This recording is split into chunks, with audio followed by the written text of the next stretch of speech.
Howdy there, folks. Welcome back to Pokemon Emerald. So, since we finished helping Wally capture his worlds, I figured, you know what, this is as good a time as any to explore Petalburg town or city or whatever it's called a little bit. So that's what we're gonna do here before we move on.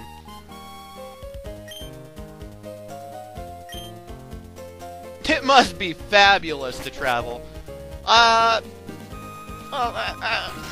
was gonna say, I wouldn't know, I haven't done a lot of traveling, but I suppose that depends on your definition. I've lived a lot of places, but you know, I'll go into that some other time, maybe. Probably not, but maybe. Just maybe. Anyway, Petalburg City's not very big, as you can tell, and it once again has like 4 houses. And then there are people roaming around the streets and whatnot, and it makes you go, where do all these people live?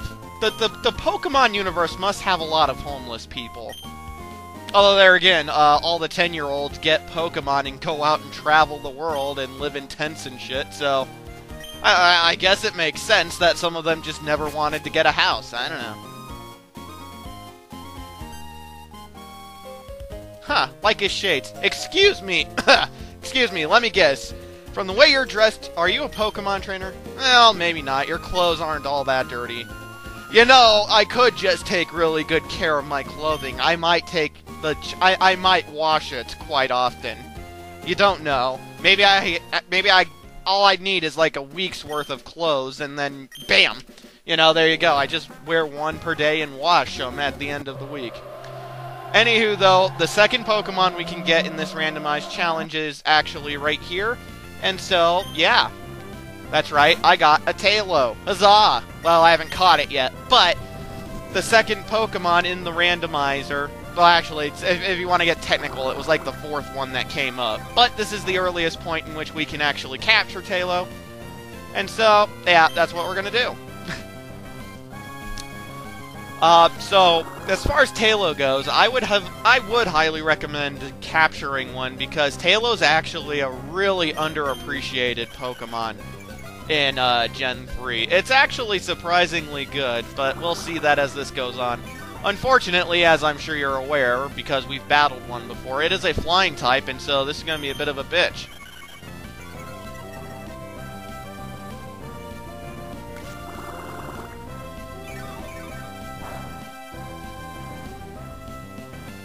Should be just about ready. I think I get fed up here with absorbing, and as soon as it hits yellow, I think is when I throw the ball.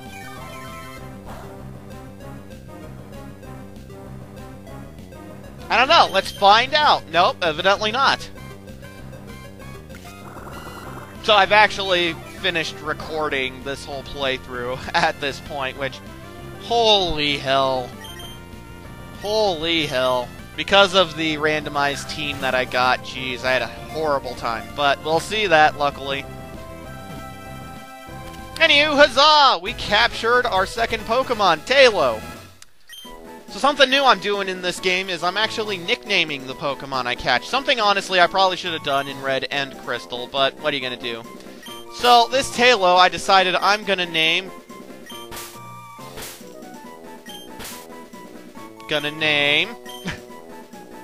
Pina Colada.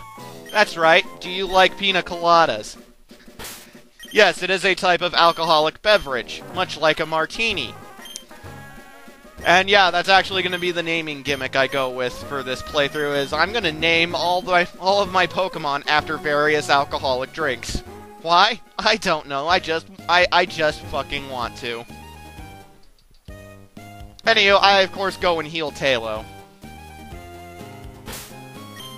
So, Martini's already level 10, so we're going to go ahead and put Pina Colada up front and let it catch up a bit in level. Oh, no, I'm not a trainer, but that's right, if a trainer locks eyes, it's a challenge. If you don't want to battle a trainer, stay out of their line of sight. Well, I do actually want to battle some trainers, so come on, let me battle. Ugh. Leaving footprints in the sand is so fun. Indeed, actually, it's a nice little touch that this game has. As is the sand blowing across the battle right there.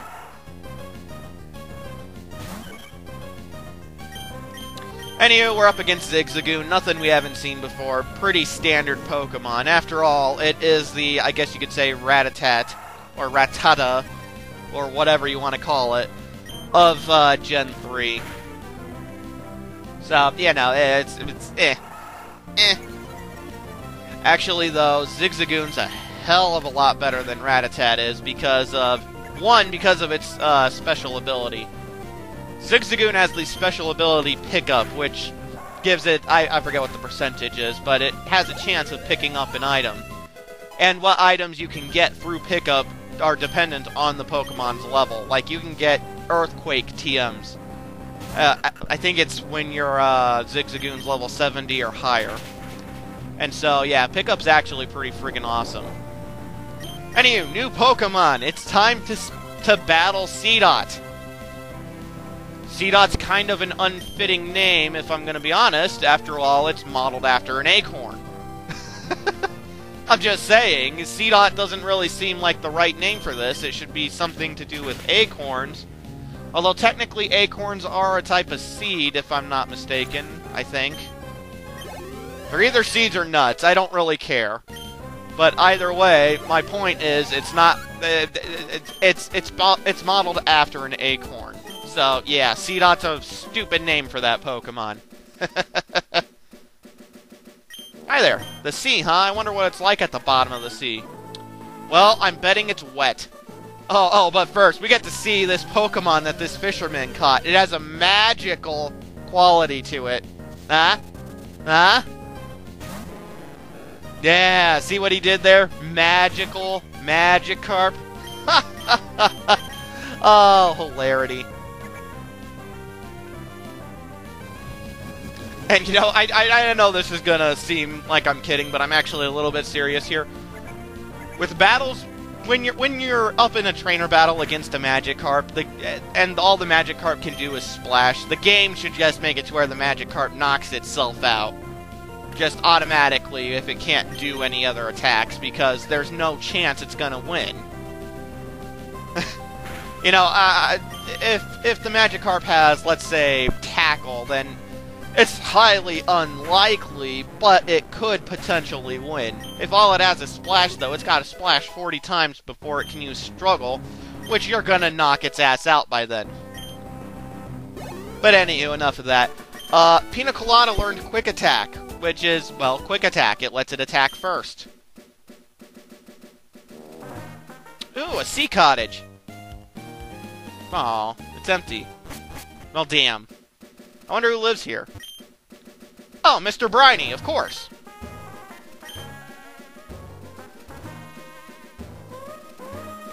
You know, that woman's description of Mr. Briny is very hard for me to take seriously, but we'll find out in the next part, because, well, we do actually meet Mr. Briny, but not until part 4. And, of course, I'm picking berries, because, well, I just like berries.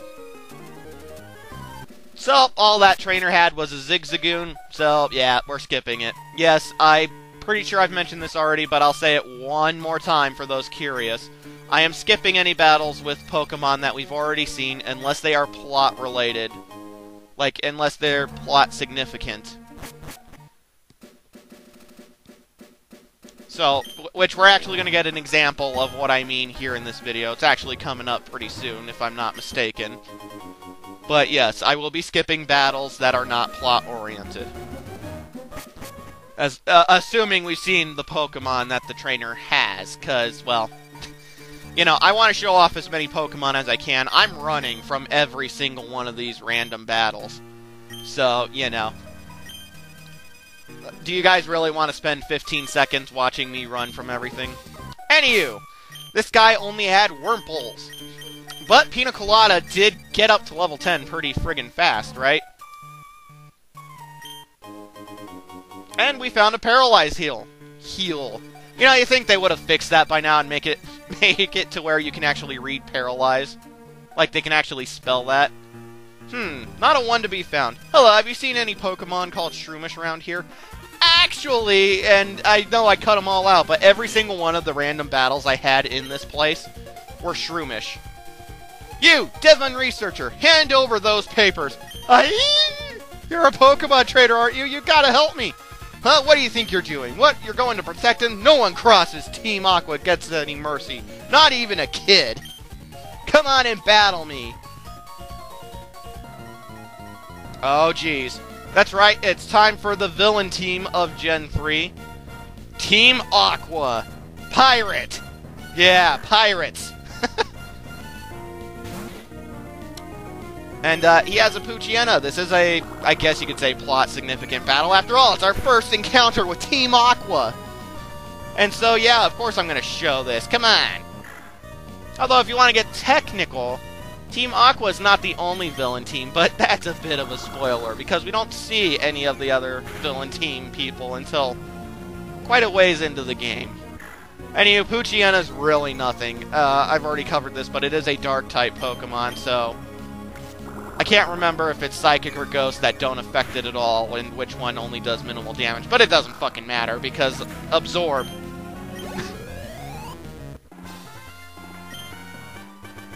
You're kidding me! You're tough! Damn straight. Grr, you've got some nerve meddling with Team Aqua. Come on and battle me again. I wish I could say that, but I'm out of Pokemon. And hey, we have Team Rocket, Team Aqua are also after something in Rustboro City. That was awfully close. Thanks to you, he didn't rob me of these important papers. I know, I'll give you a great ball as my thanks. Okay, why does this guy have these important papers on him while he's in the forest? Uh-oh, it's a crisis! I can't be wasting time! Seriously, though, why did that guy have the important papers here in the middle of the forest while he's looking for Shroomish? Just why? Hi there. If you take bug Pokemon to school, you get to be instantly popular. So, does anyone know if that's true? Anywho, we get to see Nincada, a ground/bug type. But since it is ground, that means Absorb will do normal damage, since, well, it just can, which normal damage is a fairly decent amount. But, Nincada has Leech Life, which is pretty much Absorb except bug type, and it's super effective against Martini here. But I'm not gonna cave, damn it. I am gonna suck this Nincada dry. My Martini sucks way better than any of these Nincada that this guy could have. I don't care if it takes 20 minutes, I am gonna suck that Nincada.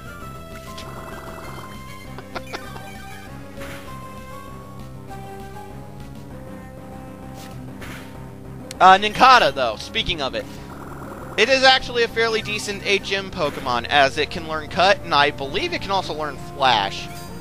I often get confused as to what can learn Flash, as we're gonna actually see eventually, because, well, we just will. But, ha! Fuck you, Nincada, I told you! No one can suck like Martini can! Oh, huzzah!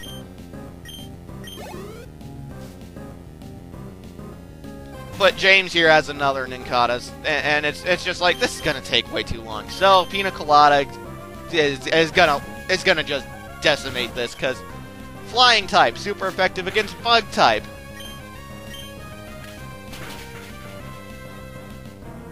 Bitch. Nincada. I'm trying to think if we actually see Nincada's evolved form, or rather one of its evolved forms. If you have a big bug Pokemon, people respect you for it. Well, you know, no one has a big bug Pokemon like I do. Ha ha ha. That wasn't fucking funny. Anyway, more berries, but first, I like filling my mouth with seeds and spitting them out really fast. You can have this. And so, folks, we get our first TM, TM number 9. That's right, we don't have to get the first TM from a gym leader this time around. And in fact, this is actually a fantastic TM for being the first one. Hell of a lot better than Bide. But it's Bullet Seed. Bullet Seed works kind of like a Double Slap, Fury Attack, except it has 100 accuracy, so you don't have to worry about it missing. And it's Grass type, and so that makes it pretty fantastic. And it will be freaking amazing for the upcoming gym. Anywho, berries. And we're going to learn a little more about berries in this pretty petal flower shop. Basically, you can plant... You can plant a berry into the soft soil. I think I mentioned that. But the way the berry system works is that they actually work on kind of like a clock. After you plant the berry, after so much time has passed, then they sprout into more berries. This, if I remember correctly. I'm going off of memory and it's a little fuzzy. But we actually get something in here that makes it that speeds up the process. We get a Wilmer pail, which is basically a watering can. If you water berries frequently, I believe that it actually speeds up the process. I don't know all the details, but yeah. If you really like berries and whatnot, then, well, there you go. Plant some berries, water them. I recommend, if you're going to actually go into the whole berry planting, that you pick a certain area and whatnot. That way you don't just have random berries all over the place. But I'm going on and on. Stay tuned for part 4, folks. I'll see you then.